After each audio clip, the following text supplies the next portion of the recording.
ข่าวด่วนเกิดเหตุฝนถล่มหนักอยู่ที่ทางอุดรปัจจุบันนี้กำลังพบปัญหาเรื่องการจัดงานคอนเสิร์ตปิดฤดูกาลของวงเสียงวิหกนกพงศกรและกระน้องอาอายมาฟังกันว่าจะมีการเลื่อนหรือจะสู้ต่อให้มันแล้วไปในค่ำคืนนี้กราบทักทายสวัสดี FC ทุกทาน FC ทุกคนดังที่พวกเขาเจ้าค่อยหู้จักกันดีแล้วช่วง2-3 มื้อนี้พายุลมแห้งพัดผ่านมาจากทะเลจีนใต้แล้วก็มุ่งหน้าซัดเข้าสู่ชายฝั่งของเวียดนามแล้วก็ลาวของพวกเขานี่ก็เจอซึกนักมา 3-4 มื้อน้ำท่วมลาวใต้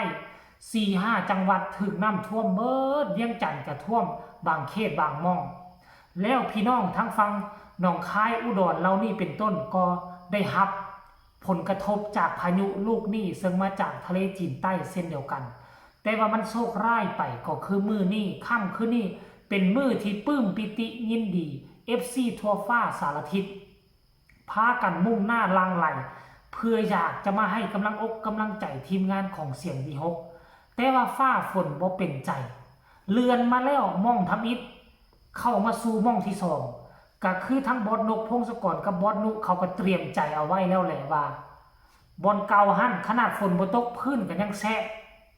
ก็ยังว่าบ่สะดวกสบายให้กับ FC แฟนคลับเขาก็เลยย้ายมาใส่หน้าปั๊มพตท.ก็หวังว่าคันท่าว่าฝนบ่ตกก็ดีคันท่าฝนตกม่องนี้มันก็ยังจะสามารถเฮ็ดให้ FC แฟนคลับสามารถยืนเต้นยืนฟ้อนได้เพราะพื้นมันค่อนข้างโอเคกว่าม่องเก่าแต่สิ่งที่บ่อยากให้เกิดมันก็เกิดขึ้นมาปัจจุบันนี้คือฝนกำลังตกถล่ม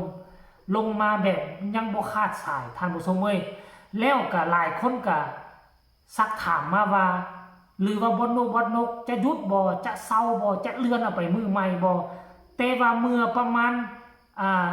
25 กว่านาทีที่ผ่านมานี่คือทั้งบอสนกพงศกรก็ออกมายั่งยืนว่าจะบ่มีการเลื่อนเด้อท่านผู้ชมเนาะเนี่ยบอสนกกับบอสนุ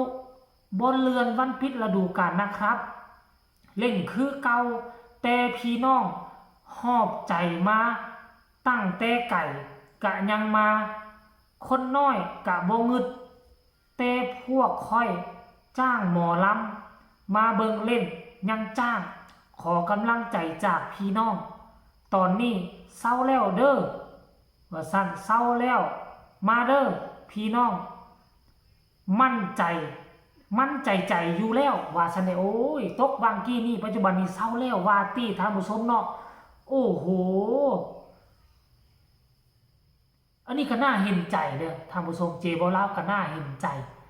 มื้อนี้น่ะเป็นมื้อปิดฤดูกาลเป็นมื้อที่ทุกคนน่าซื่นตาบาน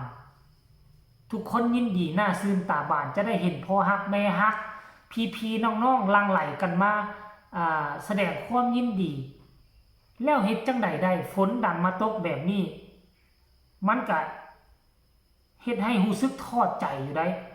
แต่ว่าทั้งบอสนกเขาก็ว่าพี่ๆน้องๆเดินทางมาตั้งกวงตั้งไก่โดยเฉพาะคือFC ทางฝั่งลาวเดินทางข้ามของมาน่ะเป็นระยะทางเกือบ100 กว่ากิโลละคนละประเทศอีกตื่มเมารถตู้มาบ่ได้ทึกได้มื้อละ 4,000 5,000 พุ่นน่ะค่าเหมามันน่ะ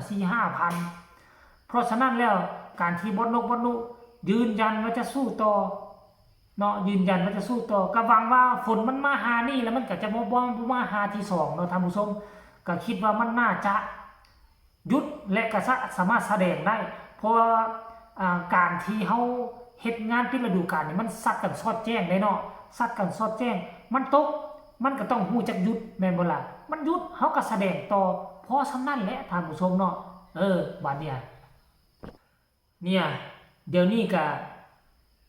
ล้อมสังกะสงกะสีเรียบร้อยแล้วตามปกติแล้วคันท่ากรณีว่าบ่มีฝนมันก็น่าจะเริ่มการแสดงแล้ว FC แฟนคลับก็จะหลั่งไหลเข้ามาแล้วแต่ว่าถึงจะฝนตกอย่างใด FCT ไว้เนื้อเชื่อใจกันเอาใจแลกใจกันทั้ง FC พ่อทั้ง FC ลูกอยู่กันแม่ฝนตกกระนุ่งเสื้อกันฝนเอาคันห่มมากั้งเอาสาดมาปกหัวพากันอยู่สู้ซ้นคักขนาด FC คุณภาพ FC ที่บ่มีวันปะวันไล โอ้ยแม่ต๊อกสายใหม่ FC ของพอนกพงศกรพวกเจ้าเอ้ย FC แบบนี้มันหาได้อยู่ใส่สมควรจะรักษาเอาไว้เป็นพี่เป็นน้องเกิดคนละม่องเกิดคนละที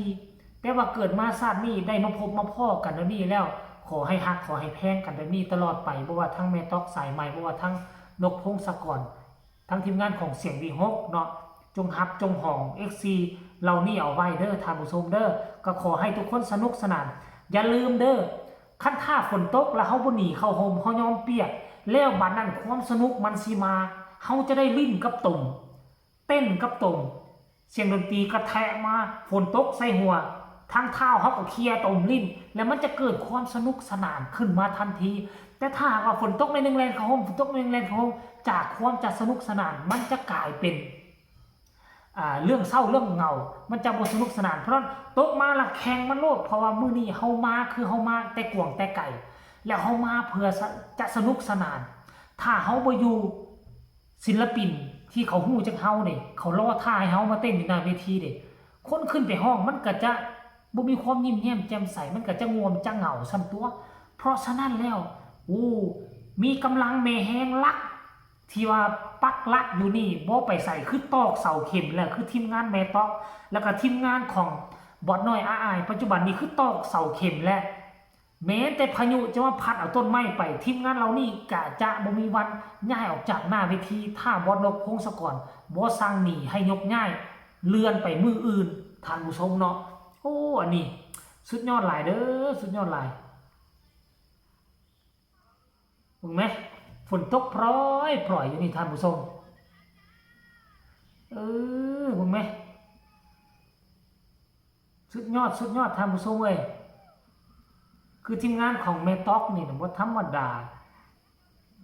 ความจริงชั่วโมงนี้คนกำลังสิมาแต่ว่าเดี๋ยวนี้เห็นได้ยินข่าวว่าฝนเซาตกแล้วให้มาได้เลยเด้อท่านผู้ชมเนาะไปแน่ผู้ใดเป็นคนอุดรก็ได้คนทางอื่นบ่มีก็ขอให้คนอุดรไปช่วยเหลือกันไปช่วยอุ้มสู้กันซะมื้อนี้เป็นมื้อสุดท้ายของฤดูกาลแล้วก็ไปช่วยให้กำลังอกกำลังใจให้บรรดาศิลปินหมอลำได้มีรอยยิ้มมื้อวันสุดท้ายแน่ท่านผู้ชมเนาะก่อนปิดฤดูกาลคลิปนี้ก็น่าจะฝากฝังเอาไว้ซะนี้ฝากทุกคนกดไลค์กดแชร์กดติดตามให้แน่เพื่อจะบ่พลาดในคลิปต่อไปที่สำคัญอย่ากดข้ามโฆษณาเพื่อเป็นกำลังอกกำลังใจให้จีเบาลาวแน่เนาะใครมีคำตำหนิติชมคำคิดคำเห็นคือแนวใดก็ให้ส่งข่าวมาใต้คอมเมนต์ได้ท่านผู้ชมเนาะพบกันใหม่ในคลิปหน้าสำหรับคลิปนี้ขอกล่าวคำว่าสบายดีบ๊ายบาย